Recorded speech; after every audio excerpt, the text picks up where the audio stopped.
Alors, pourquoi ces 6 personnes sont à la tribune ce matin? Ils vont nous expliquer la genèse du groupe qu'ils sont en train de constituer et qui a publié ce matin même, on vous enverra le lien, vous le trouverez vous-même, dans le Figaro, une tribune dont ils sont tous les 6 signataires, qui interpelle les pouvoirs publics sur la nécessité de traiter la question de la longévité et du grand âge. On pourra y revenir, mais je vais donner la parole peut-être pour nous expliquer la genèse de ce groupe à Sylvain Rabuel et Stéphane Junique, dans l'ordre que vous souhaitez, pour nous dire, voilà, c'est quoi ce groupe, pourquoi vous êtes là tous les 6. Alors certes parce qu'on vous a invité, mais on vous a invité parce que vous êtes un groupe qui a commencé à réfléchir ensemble, et l'idée c'était de nous expliquer rapidement pourquoi, comment et qui vous êtes. Merci Luc. On va essayer d'expliquer ça simplement avec Stéphane, mais à l'origine de cette démarche-là, c'est tout simplement un sentiment d'urgence. L'urgence démographique, vous la connaissez toutes et tous. À partir de 2030, on va se retrouver en France face à un défi démographique considérable, avec un très grand nombre de personnes âgées qui auront besoin de services à domicile, de soins à domicile, d'habitat adapté, d'habitat avec service, d'habitat médicalisé. Et aujourd'hui, on n'est pas en train de planifier, de prévoir et de développer ces offres-là. On est en réalité en train de détruire de l'offre. Tous les jours, toutes les semaines, il y a des lits qui ferment, des établissements qui ferment, et sans parler de la formation des professionnels qui est insuffisante. Donc il y a un sentiment d'urgence démographique. Et puis il y a pour nous qui sommes tous des chefs d'entreprise ou des dirigeants de fédérations confrontés à des difficultés d'exploitation, des difficultés de services en réalité, hein, pour prodiguer nos services, un sentiment d'urgence à agir et à ne pas tout attendre de la puissance publique, du bon vouloir de tel ou tel ministre, mais à prendre nos responsabilités en tant que dirigeants et à inventer des nouvelles formes d'action. Une nouvelle forme d'action, c'est une action qui peut être complémentaire de celle des fédérations. Elles sont ici représentées par le public, mais pour les autres secteurs associatifs ou privés commerciaux, on a pris nos responsabilités de dirigeants pour mener cette action complémentaire et nouvelle pour promouvoir des solutions de terrain, des solutions concrètes à des problématiques quotidiennes. Stéphane.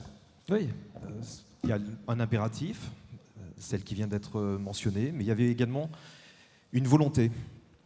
Au fond, dans cette salle, vous êtes comme nous, au quotidien, à chercher des solutions, à apporter des réponses, à permettre à ce que les besoins soient couverts dans notre pays.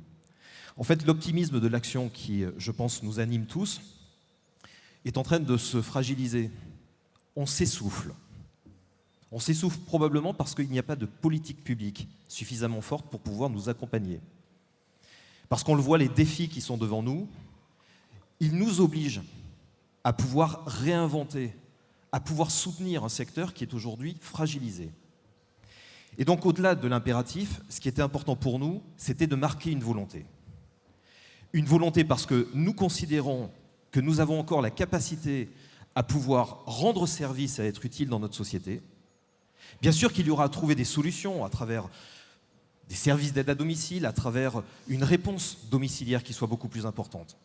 Mais nous aurons besoin, pour faire face à ce mur démographique qui va intervenir dans 5 ans d'une manière forte, à ce que nos établissements soient pleinement reconnus, qu'il y ait de la confiance qui puisse être rétablie entre les Français et nous, pour nous permettre d'être au rendez-vous de ces besoins et de ces défis démographiques.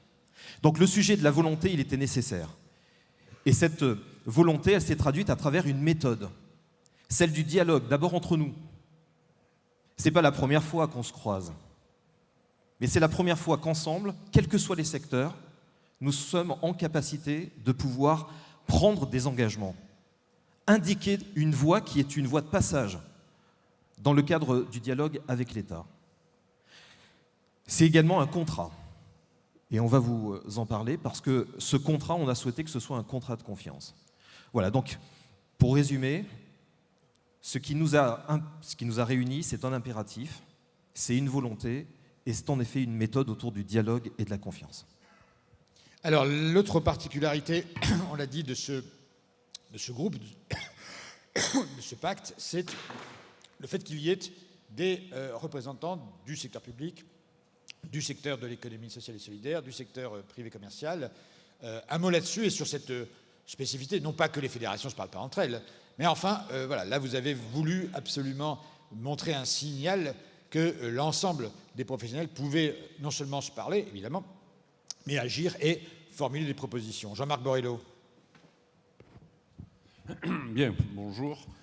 Un sentiment d'urgence, une volonté et sans doute aussi une conviction. La conviction, c'est que nous sommes différents. Nous avons des modèles économiques différents, des méthodes différentes, mais nous sommes ensemble au service de la population.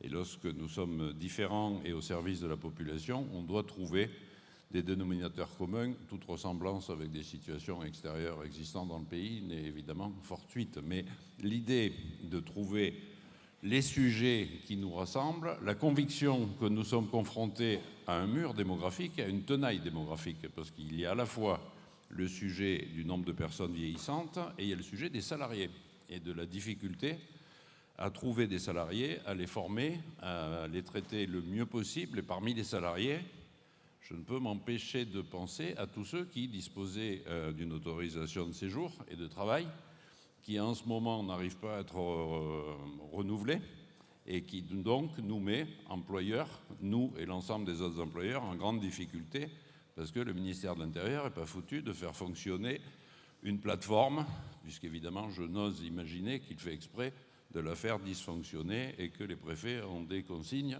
pour ne pas renouveler les autorisations de travail. Mais cette parenthèse terminée, le sujet c'est que nous sommes confrontés aux mêmes difficultés, nous avons la conviction que c'est ensemble que nous pourrons réussir, ensemble évidemment avec les pouvoirs publics et avec l'ensemble de la population, parce qu'objectivement, les EHPAD ont souffert d'EHPAD bashing ces dernières années. Objectivement, on fait tous des efforts importants avec l'ensemble des salariés pour améliorer et nous avons besoin d'un soutien fort de la population pour faire en sorte que nous puissions faire face à cette tenaille démographique qui est en train d'arriver. Luc Carvounas, donc, qui représente donc une partie du secteur public, le secteur public communal à travers les CCAS. Bonjour à tous et à toutes. Moi, je trouve que cet écosystème que nous avons créé, ce club des 6, comme on dit parfois, n'est pas illogique. Pourquoi ? Parce que sur le bloc communal avec nos CCAS, nous traitons la question des résidences autonomes, la question des EHPAD, la question de l'aide à domicile.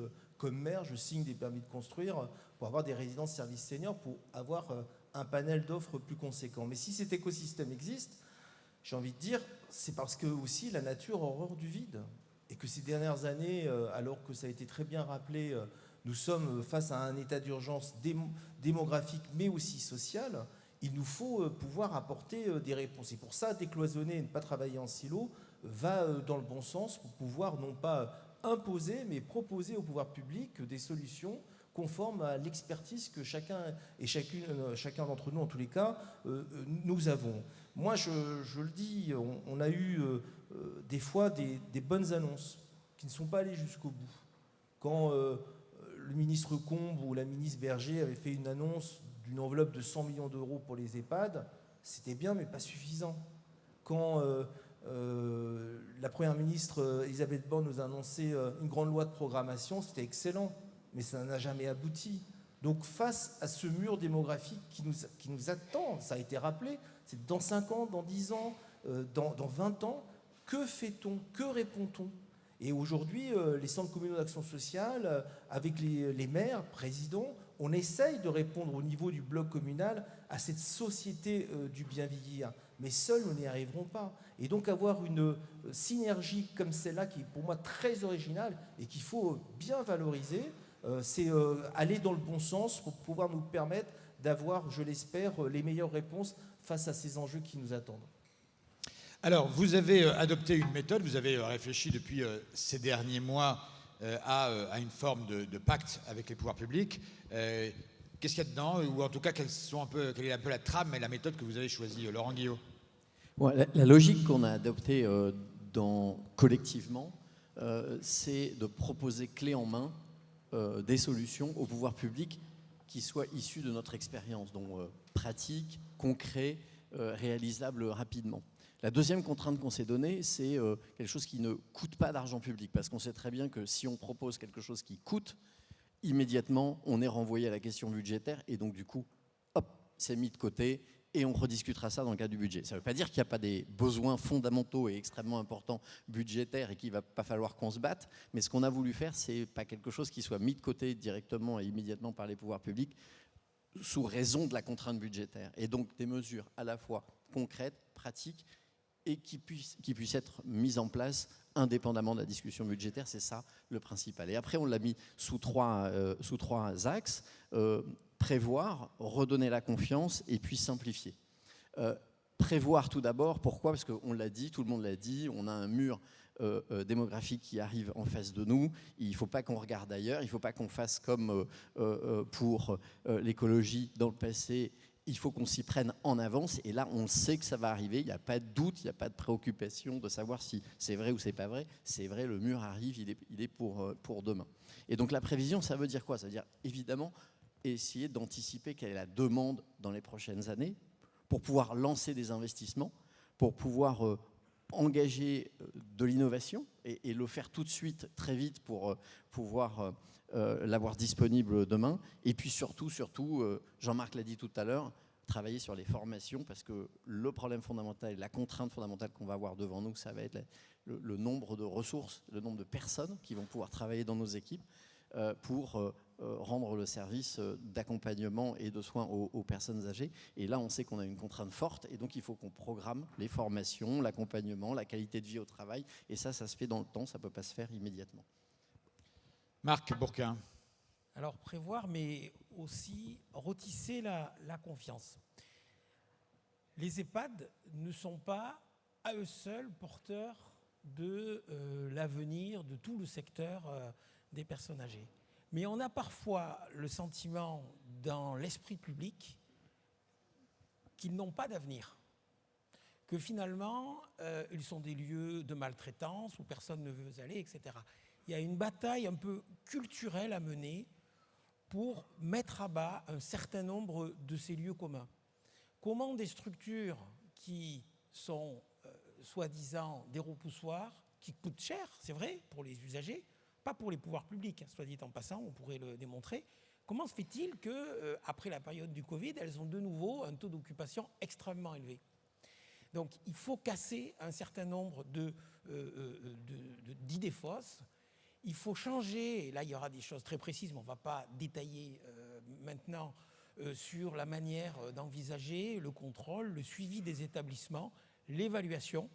Donc ça, c'est à la fois des sujets qui sont très techniques, mais c'est aussi une bataille pour dire oui, les EHPAD doivent radicalement changer, ils doivent devenir des plateformes de ressources, ils doivent s'ouvrir sur leur territoire, mais on aura besoin demain, pour accompagner cette évolution démographique, on aura aussi besoin d'EHPAD comme un lieu qui soit à la fois de l'hébergement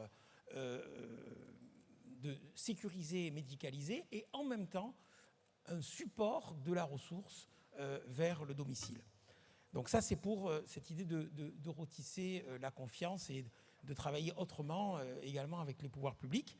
Et puis, il y a un grand besoin, et ça a été évoqué juste à l'instant, il y a les sujets de financement, on en parlera évidemment, mais il y a aussi un sujet d'une simplification profonde de l'organisation, que ça soit au niveau des mécanismes tarifaires, que ça soit au niveau des autorisations qui sont aujourd'hui d'une complexité extrême, et vous le savez dans la salle, que ça soit au niveau de l'évaluation. Je passe à l'outil Pathos qui a des vertus, mais que là aussi on peut simplifier dans son mode de fonctionnement. Je pense aussi à la gouvernance. Là aussi on peut simplifier en précisant mieux ce que font les uns et les autres entre les ARS et les départements. Donc il y a des pistes précises qu'on peut mettre sur la table et avec lesquelles on peut agir rapidement, tout simplement pour améliorer la réponse aux besoins des personnes, bien sûr dans la perspective d'une programmation qui vient d'être évoquée à l'instant. Alors on va revenir sur ces trois items, prévoir, simplifier et rendre confiance. Peut-être un mot, Stéphane Junique, sur les démarches que vous avez faites, parce qu'en fait, vous rendez public votre initiative aujourd'hui à travers cette tribune, mais vous avez, je crois, rencontré déjà les pouvoirs publics à plusieurs reprises pour essayer de construire cette méthode. Oui, il y a eu un travail qui a été fait entre nous, en chambre, qui d'abord nous permettait de bien sélectionner les axes qui ont été retenus.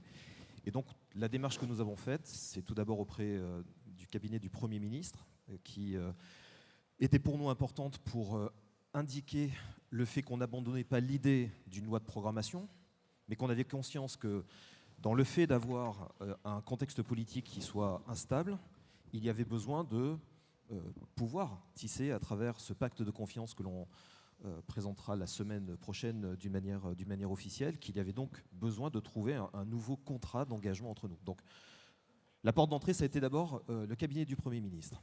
Et puis ensuite, on est allé voir la ministre qui est la ministre des missionnaires, Charlotte Parmentier-Lecoq. Je veux mentionner parce que je pense que dans notre pays aujourd'hui, on est arrivé à un niveau tel de défiance à l'égard de nos élus. J'ai envie d'insister auprès de vous sur le fait que nous avons besoin d'avoir, Président Richefou, des élus qui soient des élus mobilisés, bien sûr dans les territoires, mais également au niveau national. Et je sais que vous l'êtes, parce que nous ne pourrons pas réussir à répondre aux différents défis sans avoir un État qui fixe le cap. On va y revenir, notamment sur la notion de prévoir. C'est à l'État de fixer le cap. C'est ensuite, à travers les différentes parties prenantes, dont nous sommes, de pouvoir mettre en œuvre ce qui peut être défini, notamment dans la planification d'une offre qui permette de pouvoir pleinement répondre aux enjeux et aux besoins. Donc les échanges avec la ministre, objectivement, ont été de bons échanges. Je pense d'ailleurs qu'on a pu avancer sur le sujet de la manière de pouvoir corriger, notamment sur l'évaluation de la dépendance dans nos établissements, à travers la revisite des coupes pathos qui ne font pas l'objet d'un financement au bon moment, donc de pouvoir être sur une évaluation a posteriori. Il y a eu une écoute et je pense que des annonces devaient être faites dans les prochains jours pour nous apporter des éléments de rassurance au regard des sujets que nous avions pu évoquer. De la même manière, sur les sujets de l'expérimentation concernant les sections hébergement et soins, je pense que nous avons réussi la bataille. Il faut simplement tenir sur le calendrier. On ne peut pas attendre la fin de l'expérimentation et ensuite de nous dire on ne pourra pas être dans la généralisation avant 2029. Donc on a mis un coup de pression auprès de la ministre en disant que cette mesure, elle était pour nous précieuse parce qu'elle nous permettait de piloter. Mais donc on a eu une écoute de la part de la ministre. On a rencontré le directeur général de l'action sociale qui, je dois le dire, sur différents points, est venu nous apporter des éléments de rassurance.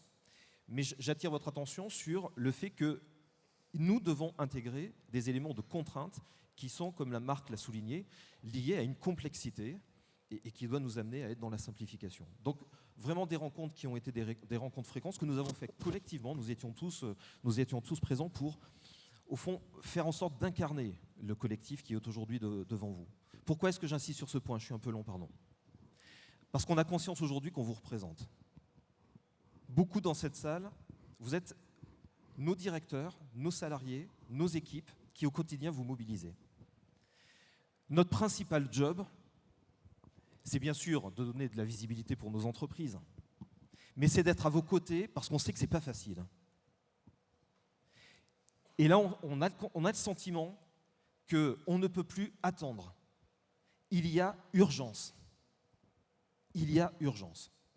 Si je dois résumer, on est en mode combat. On est en mode combat. C'est-à-dire que ce ne sont pas des engagements de papier. On veut aujourd'hui des actes. Et c'est la raison pour laquelle on s'est mobilisé tout au long de ces derniers mois. Merci. Donc, un édito qui sort ce matin, qui pourra, on mettra le lien pour que vous puissiez tous la voir. Et puis, je crois, un pacte plus détaillé que vous voulez présenter dans les jours qui arrivent, dans le Itinéraire ABL. Oui, on a mentionné trois axes, hein, prévoir, simplifier et restaurer la confiance.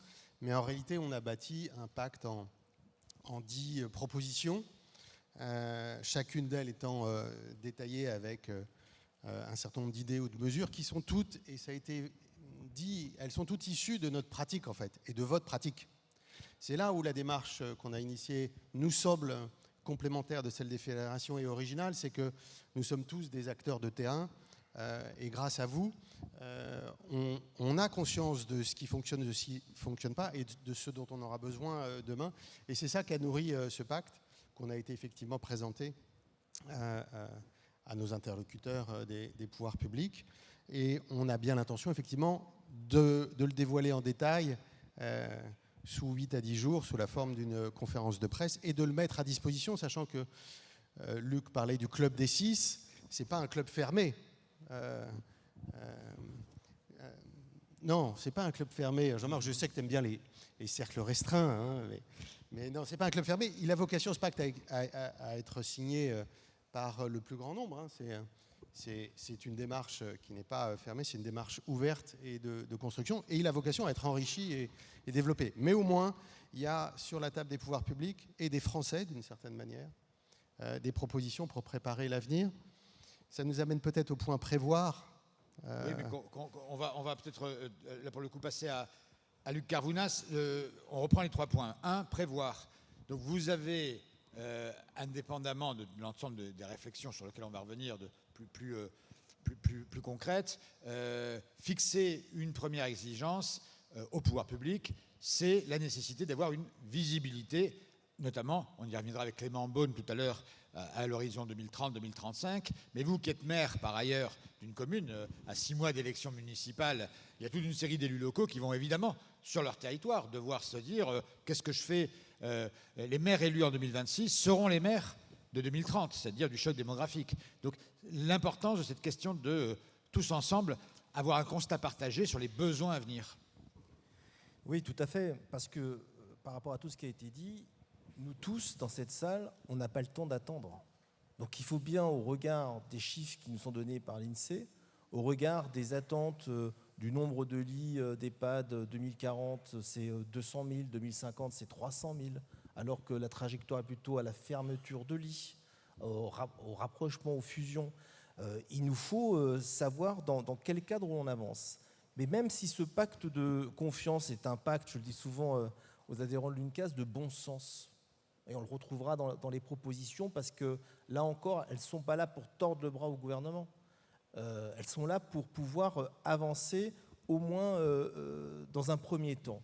Parce que je reviens à ce qui a été dit, sur la question qui nous rassemble, il nous faut effectivement un État stratège. On ne peut pas mettre sous le tapis la question des financements. Lorsque la Cour des comptes elle-même dit que la 5e branche, qui est alimentée autour de 3,5 milliards, devrait avoir une trajectoire financière d'au moins 14 milliards, c'est pas rien que la Cour des comptes dise que sur la question de la dépendance, on ne dépense pas assez d'argent public. En 2030, on aura 4 millions de personnes dépendantes, au moins. Et quand on a 95% de nos administrés qui veulent vivre chez eux, ça pose la question de l'aide à domicile, mais moi je tire aussi la pelote, l'UNCAS. Nous défendons, pour les salariés aidants, de pouvoir partir à la retraite à un âge qui n'est pas aujourd'hui, quand vous avez 2 ans et demi d'arrêt professionnel, vous pouvez partir à la retraite à 65 ans à taux plein. Pourquoi pas 64 ans, qui est l'âge légal de départ à la retraite? Ce sont toutes ces petites choses de bon sens qu'il nous faut avancer assez sereinement pour pouvoir finalement préparer cette question qui se résume tout simplement à cet état d'urgence démographique. Marc, prévoir le nombre de personnes âgées, on le reverra tout à l'heure dans une seconde partie avec l'adresse notamment, ça c'est relativement facile. On a découvert que toutes les personnes qui auront 85 ans en 2030 sont déjà nées aujourd'hui. Je confirme. Oui. Voilà. Donc l'aspect prédictif est assez aisé. Par contre, voilà, l'idée d'un constat partagé sur combien d'EHPAD, combien d'habitats inclusifs, combien de résidences autonomie, ou, parce qu'évidemment il y a l'aspect territorial et géographique qui est déterminant, pour que l'ensemble des acteurs, vous en êtes, secteur privé, secteur associatif, secteur public, vous ayez de quoi prévoir. Je crois que dans le secteur public, si demain matin tu prends la décision de créer un établissement public, il reçoit son premier résident en 5, 6, 7 ans. Oui, absolument. C'est vrai qu'il y a une espèce de dissonance cognitive. Chaque fois que les pouvoirs publics, c'est pas une critique que je vais faire là, encore que prennent la parole pour dire attendez, le mur démographique, on est en train de le redire ici, et puis après on range ça dans un tiroir et on dit ben voilà, on ne planifie pas ni les moyens nouveaux en termes de ressources, sauf la Cour des comptes, comme vient de le dire Luc Arounas, qui, de manière étonnante, quand on connaît son attachement à la réduction des dépenses, effectivement, c'est à peu près le seul domaine où la Cour des comptes dit oui, il faudra dépenser plus. Mais ça ne se traduit pas dans les politiques publiques. Et pas non plus, ce qui est encore plus étonnant, dans, je dirais, matériellement, la programmation physique de solutions nouvelles. Déjà, c'est une première étape qu'il faut qu'on franchisse. Après, il faut regarder territoire par territoire ce qui doit relever de l'habitat partagé, du domicile au sens strict et de l'EHPAD. Les proportions ne seront pas les mêmes dans le bassin minier, sur la Côte d'Azur ou dans le Limousin. Mais ce travail à la fois national et sa déclinaison territoriale, c'est un impératif catégorique si on veut ensuite pouvoir, comme Luc, tu viens de le dire, être au rendez-vous de cette évolution très brutale qui va intervenir. Parce que je rappelle que pourquoi on a ce choc démographique ? Parce que jusqu'en 1944, il y avait 450 000 naissances, et à partir de 1945, prenez votre machine à calculer, il y en a 900 000. Et donc, ces personnes très nombreuses nées juste après la Deuxième Guerre mondiale, elles ont aujourd'hui autour de 80 ans. Il commence à y en avoir dans les EHPAD et dans les structures d'aide à domicile, mais la proportion des personnes qui auront besoin d'aide, y compris en EHPAD, elle va exploser. On le sait, et aujourd'hui, c'est pour ça qu'il y a cette notion d'urgence, on n'est pas du tout prêt. Et moi, je ne voudrais pas qu'on ait tous raison à l'avance de pouvoir déjà écrire les éditos de l'été 2033 où probablement il fera très chaud et on dira comment en est-on arrivé là ? Comment n'a-t-on pas pu voir qu'on ne pouvait pas secourir les personnes et que, voilà. Donc c'est ça qui nous oblige aujourd'hui à agir de concert et à interpeller les pouvoirs publics avec des solutions concrètes. Oui, moi j'aimerais, Luc, un mot sur cette idée de prévoir, parce que c'est le socle du pacte, et ça paraît finalement peut-être étonnant, puisqu'on le sait tous en fait. Mais en réalité, au-delà de prévoir quantitativement, de partager les chiffres, et on en a besoin d'avoir un consensus national sur les chiffres en 2030-2035, il y a un contenu politique dans ça. Parce qu'aujourd'hui, tu le disais Marc, les pouvoirs publics disent oui, il y a un mur démographique en 2030, ils l'admettent, mais c'est immédiatement contourné par tout le monde va rester à domicile. Et on sait bien que c'est faux, vous êtes les premiers à le savoir. Tout le monde ne va pas rester à domicile. Parce que d'abord, dans certaines situations, le domicile, c'est maltraitant. Et puis ensuite, on n'aura pas assez de professionnels pour accommoder toutes les personnes âgées à leur domicile. Il va falloir trouver des logiques d'efficacité, puisqu'on manque déjà de ressources humaines dans notre profession. Donc imaginez qu'avec plus de personnes âgées, on va pouvoir s'occuper de toutes les personnes âgées à leur domicile. C'est faux en réalité, sans compter le fait que toutes les personnes âgées ne pourront pas rester dans des bonnes conditions de vie à leur domicile. Donc dans cette dimension prévoir, il y a dégager un consensus sur les chiffres, les dates, mais il y a aussi un débat à avoir à contenu plus politique pour arrêter d'esquiver ce sujet-là avec des pétitions de principe sur tout le monde va aller à domicile, tout le monde va aller en habitat inclusif, parce qu'on sait bien en réalité, et nous, professionnels, on sait que tout ça c'est faux. Et donc il va falloir se mettre à se dire la vérité pour pouvoir véritablement planifier un redéveloppement d'offres qui correspondra aux besoins et aux capacités de 2030 et de 2035. Alors, donc c'est pour prévoir, ça que c'est important. C'était le premier axe, simplifier, c'était le deuxième.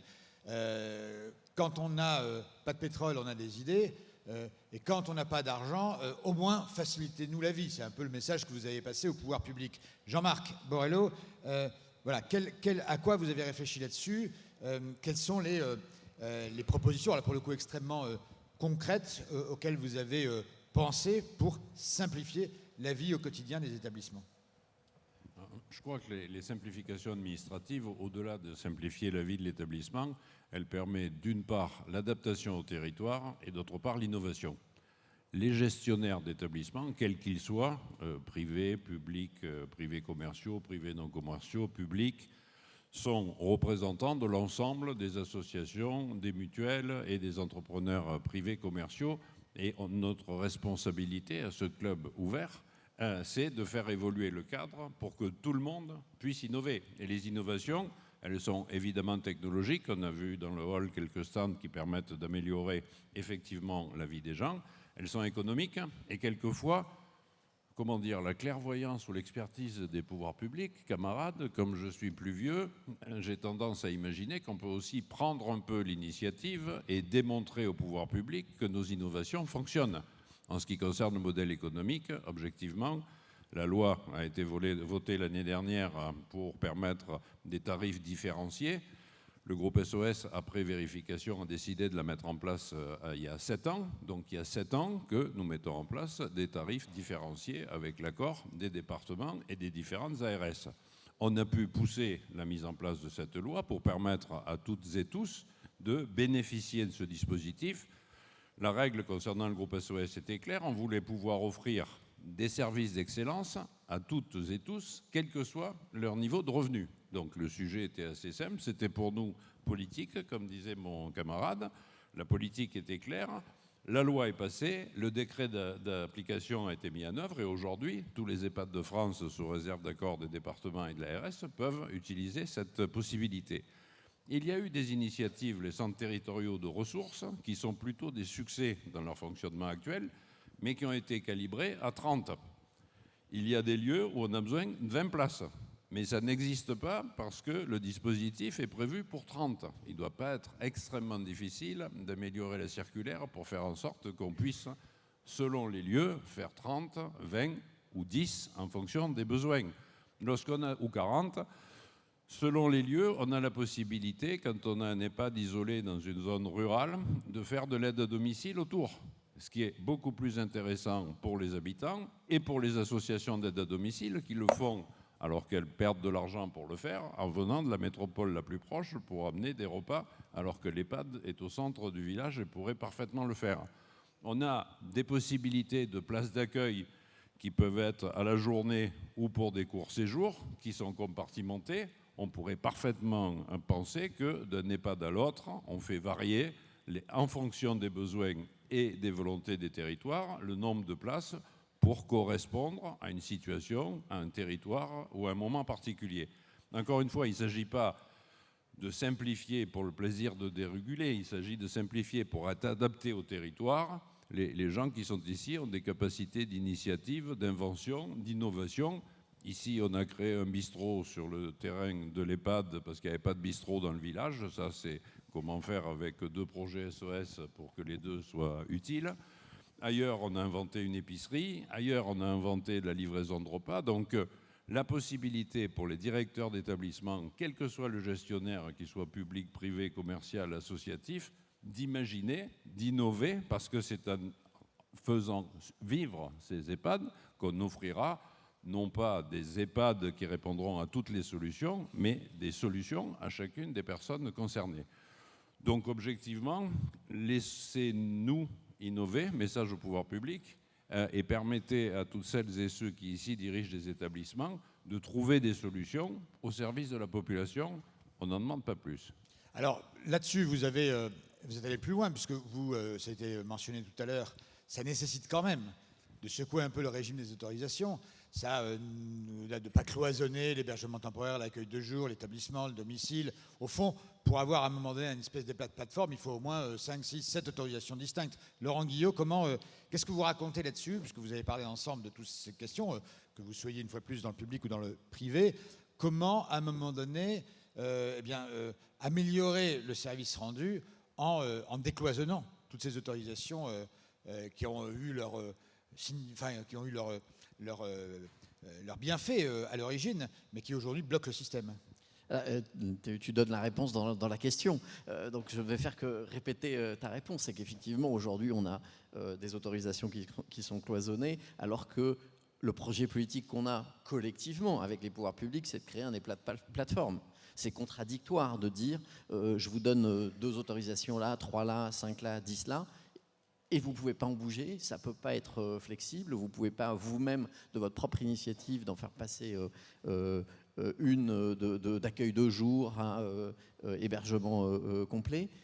On ne vous laisse pas cette liberté. C'est contradictoire dans le principe même. Et donc du coup, oui, ce qu'on demande, c'est le fait qu'on ait des autorisations plus simples, plus souples, et que la discussion avec les autorités, avec les ARS, dans ce cadre-là, soit très grandement simplifiée, et pas qu'on ait cette rigidité actuelle. Ça nous permettrait de développer tous les projets dont Jean-Marc parlerait avec beaucoup plus de rapidité. Notre avantage collectif comme acteur de terrain, c'est justement de pouvoir réagir très vite à une évolution de la demande dans chaque établissement, dans chaque région, dans chaque département, et pas attendre d'avoir une discussion de planification qui est nécessaire, mais de la liberté dans la planification. Donc, sur les simplifications, d'autres exemples peut-être Oui, il y a un mot à dire, je crois, qui est important, c'est sur les coupes pathos. Oui. Combien d'établissements chez les uns et chez les autres et dans la salle n'ont pas eu leur coupe pathos depuis 4, 5, 6, 7, 8 ans, alors que le public accueilli, il a considérablement évolué en 5, 6, 7, 8 ans. Et on est dans la même logique que dans la gestion des autorisations. Il faut faire confiance aux établissements et leur laisser procéder à leur coupe pathos, les contrôler a posteriori si les financeurs le souhaitent. Et évidemment, il n'y a aucun problème de ce point de vue-là. Mais là, on est dans une logique a priori qui est en fait totalement paralysante, alors même que c'est je dirais, le nerf de la guerre pour nos équipes et nos établissements que d'avoir des coupes pathos menées professionnellement, mais à intervalles réguliers, à mesure que le public accueilli évolue. Et aujourd'hui, on est dans un paradoxe. On n'arrête pas de formuler des reproches aux EHPAD, mais on leur demande de prendre en charge, et à leurs professionnels de prendre en charge, des publics qui évoluent beaucoup plus vite que les financements et les dotations qu'ils reçoivent parfois. Donc, dans le domaine de la simplification, il y a un immense sujet sur le déblocage et la fluidification des coupes pathos, au même type que les autorisations. Là-dessus, sur pathos, Marc, je ne sais pas si la FHF parce que je crois que la DGS est en train de bouger, là. Nous, on s'est prononcé depuis longtemps. On a même fait des propositions d'amendements pour dire exactement ça. C'est-à-dire, on fait la coupe, et au bout d'un délai, je ne sais pas, 2 mois, 3 mois, elle est applicable. Quand je dis applicable, ça veut dire qu'on fait l'équation qui a été validée et on attribue le financement. À charge, évidemment, pour les pouvoirs publics, je ne vais pas revenir dire, c'est ce qui se passe dans le champ sanitaire. Donc, on peut le faire, c'est une question de volonté. Et puis, par ailleurs, on continue à militer, et Jean-Marie est là, pour faire évoluer Pathos, pour mieux intégrer les actes de prévention dans Pathos. Ça fait 10 ans qu'on en parle. Ça fait 10 ans et la CNSA... Oui. Voilà. Donc, il faut le faire. J'allais dire, il n'y a plus qu'à. Alors, on voit bien qu'il y a des sujets comptables derrière, de gestion d'enveloppe, mais ça peut se régler. Ça serait... Alors, quand on parle de signe de confiance, matériellement, ça veut dire on vous fait confiance. La confiance, ça n'exclut pas le contrôle. Ça serait, je suis sûr que les responsables et les collègues qui sont dans la salle seront d'accord, ça serait clairement un signe de confiance, et effectivement ça permettrait de remettre en lien ce qui était le fondement de Pathos, les financements attribués et les caractéristiques des personnes accueillies. Ça serait un acte très fort, on pourrait le prendre très vite. Stéphane et Luc, peut-être sur le dernier aspect de votre pacte, redonner confiance. On a à l'évidence aujourd'hui, pour plein d'aspects, on en reverra demain d'ailleurs, Claude Askolovitch vous fera une revue de presse, donc on voit bien que dans la presse, régulièrement, il y a de très belles choses, et puis il y a tel fait divers, un peu partout en France, qui pointe du doigt tel ou tel dysfonctionnement. On aura la romancière Julia Deck, qui elle-même raconte dans son roman comment le parcours de soins de sa maman qui a eu un AVC. Et quand on la lit, évidemment, et on lit un témoignage qui s'est véritablement passé là au cours des dernières années, on voit évidemment un parcours chaotique extrêmement anxiogène. Bon. Donc on voit bien que les baby-boomers, dont on a beaucoup parlé ces derniers jours, les baby-boomers qui ont en responsabilité le vieillissement de leurs propres parents, est dans une logique très consumériste, très attentive, très exigeante aussi, et très revendicatrice par rapport à ce que sont aujourd'hui les EHPAD. Est-ce que cette exigence-là a créé, Stéphane, selon toi, une forme de défiance généralisée des Français vis-à-vis des EHPAD? Qu'est-ce que tu attends comme réponse? Parce que je pense que le diagnostic, on le fait tous. C'est notre défi de tous les jours. Moi, ma culture et mon origine m'amènent à penser que c'est dans la relation à l'établissement que la confiance, elle se crée. Et donc, ce qui est nécessaire, c'est que nous puissions vous donner toute la capacité à pouvoir jouer pleinement votre rôle dans cette relation avec les familles. Mais j'ai donc deux choses. Ça ne répond pas à ta question parce que je ne sais pas comment on y répond à ta question. Je ne sais pas. Aucune loi ne permettra, pour être explicite, aucune loi ne permettra de dire vous pouvez venir dans les EHPAD en toute confiance. Aucun ministre ne pourra garantir le fait que les choses se passeront bien. Ce que je constate simplement, c'est qu'à travers les évaluations sur lesquelles nous avons été les uns et les autres soumis, les contrôles, les inspections qui ont été faites, ont amené à ce que uniquement 0,7% des EHPAD dans notre pays ont fait l'objet de sanctions. Et je ne sais pas au fond comment on le relaie, cette réalité. Vous faites bien votre boulot. On n'est pas parfait. On n'est pas parfait. On ne remplacera jamais l'amour d'une famille dans notre établissement. On ne pourra jamais corriger parfois la culpabilité d'une famille à mettre son parent dans un établissement. Ce dont je suis certain, on ne pourra jamais ramener une personne qui est en perte d'autonomie, qui rentre dans notre établissement, de lui faire retrouver une autonomie. Mais par contre, ce que je sais, c'est que nous sommes mobilisés chaque jour pour permettre à ce que cette personne, elle vive bien, que nos professionnels soient des professionnels qualifiés, formés, reconnus, et de s'assurer que dans la relation avec les familles, nous soyons au rendez-vous de cette confiance. Est-ce qu'il est important qu'on fasse vivre davantage les conseils de vie, qu'on puisse associer davantage les familles? Probablement. Mais c'est dans l'établissement que la confiance, elle se fait, et je sais que vous êtes, avec mes collègues, que vous êtes au quotidien mobilisés pour ça. Le deuxième point donc, que j'ai envie plutôt de partager, c'est comment est-ce qu'on vous libère? Et tous les enjeux de simplification, de la manière de pouvoir prévoir. Pourquoi c'est important? Parce que, vous voyez bien, chacun, on a notre propre stratégie. J'ai ma stratégie de groupe. J'ai le plus beau groupe de l'environnement et du marché. J'en suis convaincu. Je pense que le groupe Vive, c'est le plus beau groupe. Et Jean-Marc pourrait dire la même chose, et de la même manière Laurent. On est tous attachés à l'identité de nos entreprises et de la manière dont on le fait. Mais pourquoi est-ce qu'on parle de prévoir? Pourquoi est-ce qu'on parle de simplifier? Parce que je pense qu'on a la capacité encore à investir dans les territoires. C'est 500 millions d'euros qui ont été investis par le groupe Vive ces 3 dernières années. On a fait beaucoup sur la filière du grand âge. Je pense objectivement qu'on peut faire davantage.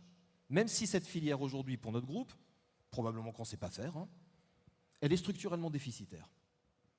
Mais au regard de tous les éléments de diagnostic qu'on a pu faire, on pense qu'il est nécessaire d'avoir des opérateurs, notamment des opérateurs non lucratifs, sur la manière de pouvoir développer ce secteur demain, d'accompagner les transformations.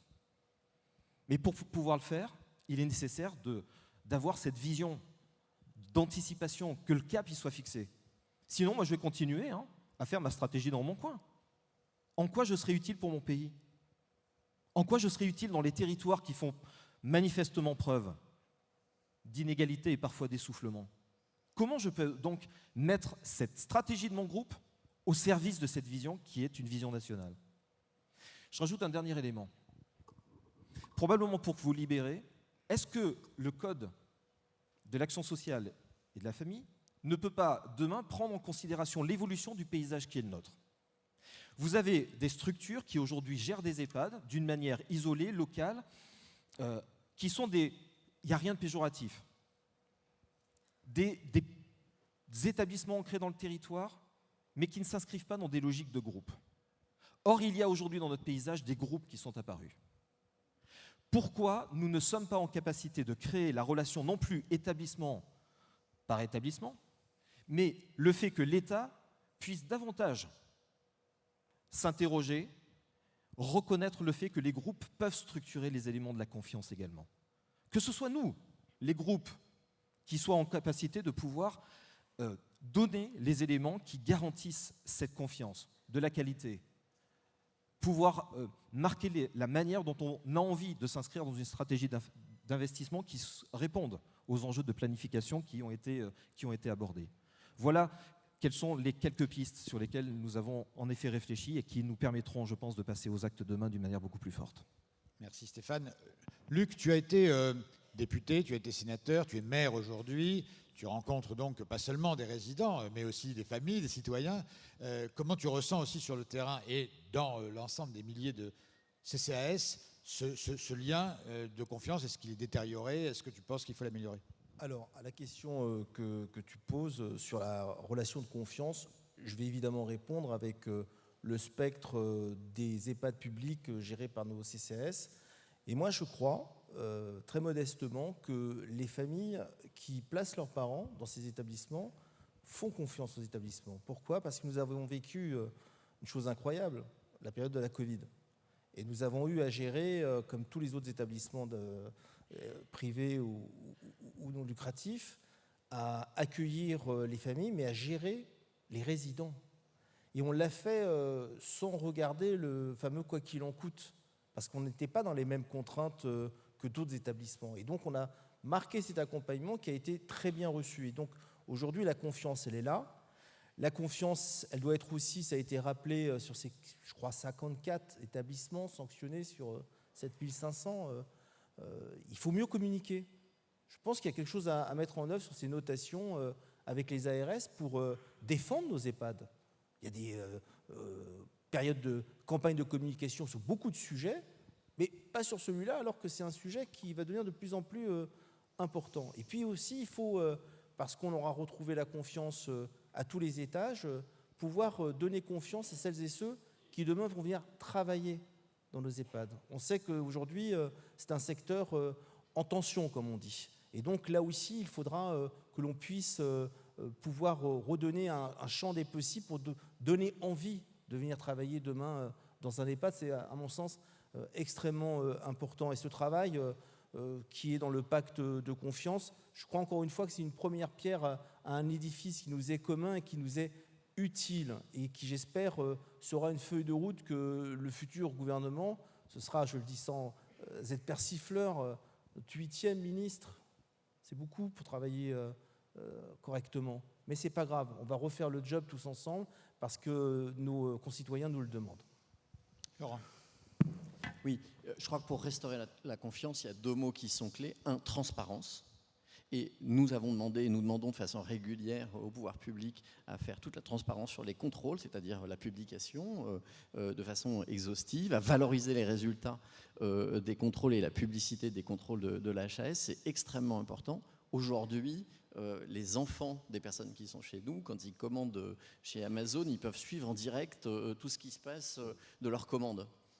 Et comment ça se fait qu'ils n'aient pas l'information? Et comment pouvez-vous... Ils peuvent accepter de ne pas avoir l'information de ce qui se passe dans nos maisons. Ce n'est pas possible, ce n'est pas compréhensible. Et donc, la transparence, c'est absolument fondamental. La confiance ne reviendra pas sans une forme de transparence qui est très importante. Et la reconnaissance, enfin, la reconnaissance du travail qui est fait dans tous les établissements. Moi, je vais prendre la même statistique que tu donnais, 0,7% de sanctions. Enfin, regardons-le dans l'autre sens. 99,3% d'établissements qui sont considérés comme faisant bien leur travail. Alors, on ne demande pas 99,3% du temps d'antenne pour dire qu'on fait un travail formidable, on ne demande pas 99% des surfaces dans les journaux pour dire qu'on est formidable, mais on voit bien qu'on n'a pas d'engagement politique au niveau de ces 99,3%, et c'est ça qu'on demande. Alors, pour terminer, on va se livrer à un exercice fiction, pas tant de fiction que ça d'ailleurs, hein. Vous avez dit, les ministres là sont démissionnaires pour le moment, mais il y en a un qui ne l'est pas, c'est le Premier ministre, Sébastien Lecornu, qui est là, voilà, au premier rang, et qui attend que vous, forme de conclusion, que vous lui disiez une chose, un vœu. Il vient d'arriver, il ne connaît pas encore trop le sujet, il était plus spécialisé sur l'armée, la défense que les personnes âgées. Donc, chacun d'entre vous, dans l'ordre que vous le souhaitez, qu'est-ce que vous avez à lui dire pour conclure cette table ronde et surtout pour inaugurer son propre mandat à lui? Marc Bourquin. Puisque j'ai qu'une chose et qu'il faut aller vite, je vais lui dire, Monsieur le Premier ministre, faites-nous confiance, libérez l'outil Pathos. Voilà. C'est la première mesure. Les coupes qui vont arriver, elles apportent un financement tout de suite et pas dans 3 ans. Jean-Marc. Monsieur le Premier ministre, essayez de faire en sorte que Madame Vautrin puisse continuer à nous soutenir et transforme ses promesses en réalité sur l'ensemble des sujets que nous avons eu le plaisir d'évoquer avec elle. Stéphane. Le grand âge mérite d'investir. C'est la société de demain. Et par conséquent, même s'il y a aujourd'hui un débat qui s'installe dans notre pays sur une approche de réduire les dépenses publiques, faire en sorte que la dette dans notre pays se réduise, nous ne pouvons pas, alors que notre pays connaît des transitions importantes, arrêter sur les investissements. Il est nécessaire d'investir sur le grand âge. Sylvain Rabel. Moi, c'est très simple. Je l'encouragerais à signer le pacte de confiance, puisqu'il est là. Il fait consensus, ce qui n'est pas si commun aujourd'hui dans notre pays. Il fait consensus dans notre profession entre tous ces principaux acteurs en termes de statut. Donc, signez-le et déployons-le. Laurent. Le mur de 2030 est là. Ne regardez pas ailleurs. Et c'est maintenant qu'il faut agir pour 2030, pour nos résidents et pour nos collègues. Luc Carvounas.